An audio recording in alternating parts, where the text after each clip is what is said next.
আজকে আপনাদের সাথে যে রেসিপিটি শেয়ার করতে চলেছি তা কিন্তু একেবারে নিরামিষই, সিম্পল এবং সুস্বাদু ইউনিক একটি রেসিপি।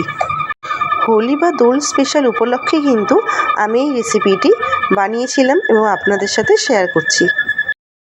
মাত্র হাতে গোনা কয়েকটি উপকরণ দিয়ে বানিয়ে ফেলতে পারেন এই সুস্বাদু, সহজ এবং সিম্পল ইউনিক একটি রেসিপি। প্রথমে আমি সয়াবিনগুলোকে আগে থেকে গরম জলে ভাপিয়ে নিংড়ে তুলে রেখেছিলাম একটি পাত্রে। এরপর ম্যারিনেশনের জন্য আমার লাগবে নুন আর 2 চামচ মতো দিয়েছি বেসন, দিয়ে খুব ভালো করে মাখিয়ে নেব। নুন ও বেসনগুলো যাতে খুব ভালো করে সয়াবিনের গায়ে লাগে সেইভাবে কিন্তু মাখিয়ে নিতে হবে।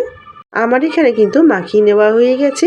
এরপর যে পাত্রে রান্না করব তাতে তেল গরম করে, তেলটি যখন গরম হবে ওই যে মাখিয়ে রেখেছিলাম সয়াবিনটা, সেই সয়াবিনগুলো একে একে দিয়ে ভাজতে দেবো। যতক্ষণ ভাজা হবে ততক্ষণ একটি মশলা করব। মিক্সিতে নিয়েছি চীনাবাদাম, একটা মিডিয়াম সাইজের টমেটো, ঝাল অনুযায়ী কাঁচা লঙ্কা, আর নিয়েছি টক দই। সব কিছু একটা মিহি পেস্ট বানিয়ে নেব। হয়ে গেলে এইদিকে কিন্তু আমার এপিট ওপিট করে লালচে করে ভেজে নেওয়া হয়ে গেছে। এবার একটি পাত্রে আমি তুলে নেব সয়াবিনগুলো। এইভাবে সয়াবিনটা ভাজলে কিন্তু একটু বেশি করেই ভাজবেন, কারণ ভাজতে ভাজতে কিন্তু অনেকটাই কিন্তু আপনারা খেয়ে ফেলবেন, এতটাই সুন্দর হয়। এরপর বাকি তেলের মধ্যে গোটা জিরে আর কালো জিরে ফোড়ন দিয়ে দেবো যে পেস্ট করে রেখেছিলাম, সেই পেস্টটি দিয়ে ভালো করে নেড়ে চেড়ে আবারও মিক্সি দেওয়া জল দিয়ে কষিয়ে নেবো যতক্ষণ না তেল ছাড়ে। তেল ছেড়ে এলে দিয়ে দেবো জিরে গুঁড়ো ও গোলমরিচ গুঁড়ো, আর সাথে কাসুরি মেথি দিয়ে খুব ভালো করে মিশিয়ে নেবো। তবে এখানে বলে রাখি, এখানে কিন্তু গ্যাসের ফ্লেমটি লো টু মিডিয়ামে রেখে কিন্তু রান্নাটি করবেন। খুব ভালো করে কষিয়ে নেওয়া হয়ে গেলে দিয়ে দেবো আগের থেকে ভেজে রাখা সয়াবিন, আর দেবো সামান্য একটু জল। তবে বলে রাখি, এখানে হালকা কিন্তু গ্রেভি হবে। যতটুকু আমি জল দিয়েছি সেই অনুযায়ী কিন্তু আপনারা জলটা দেবেন। খুব বেশি কিন্তু পাতলা ঝোল করবেন না, খেতে কিন্তু তাহলে একদমই ভালো লাগবে না।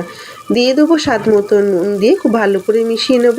আর সাথে দিয়ে দেবো ব্যালেন্সের জন্য চিনি, দিয়ে আবার খুব ভালো করে মিশিয়ে নেব। ব্যাস, খুব ভালো করে মিশিয়ে নিলে কিন্তু এখানে আমাদের এই সুস্বাদু ইউনিক রেসিপিটি কিন্তু পরিবেশনের জন্য একেবারেই রেডি হয়ে যাবে। এই রেসিপিটি কিন্তু আপনারা ভাত, রুটি, পরোটা যা কিছুর সাথে কিন্তু আপনারা পরিবেশন করতে পারেন, খেতে কিন্তু দুর্দান্ত লাগে। আমি কিন্তু ভাত, রুটি দুটোর সাথে কিন্তু পরিবেশন করেছিলাম। রান্নাটি দেখি যথেষ্ট কিন্তু লোভনীয় হয়েছে, কিন্তু যতটা লোভনীয় হয়েছে খেতে কিন্তু আরও অসাধারণ হয়েছিল। আজকের রেসিপিটি ভালো লাগলে অবশ্যই লাইক, শেয়ার এবং কমেন্ট করে জানাবেন যে আপনাদের কেমন লাগলো। ফিরছি তাহলে পরবর্তী নতুনত্ব কোনো ভিডিও নিয়ে। ততক্ষণে ভালো খান, ভালো থাকুন, টাটা।